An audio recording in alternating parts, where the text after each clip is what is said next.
Ayan, isang pinagpalang umaga po mga idol sa ating lahat.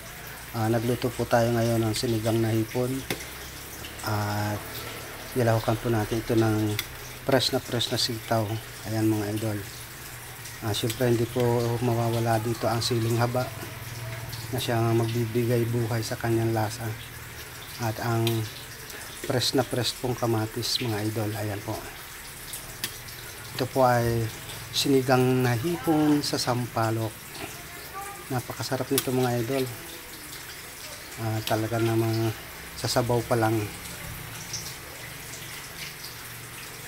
may enjoy na po tayo sa lasa nito mga idol. Ayan. Ito po yung hipon na kung tawagin ay swahe dito sa amin sa Mindoro. Yan mga idol. Talaga namang tingin pa lang mabubusog ka na mga idol. Yan, medyo dinamihan po natin ng sabaw ito dahil sa sobrang lasa po talaga niya, sa sabaw pa lang solve na tayo mga idol. Ayan, napakasarap nito mga idol.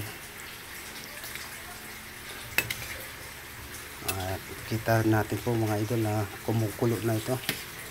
So ibig sabihin nito mga idol, luto na po siya para hindi po malabog yung ating sitaw. So paano mga idol, hanggang dito na lang. Yum.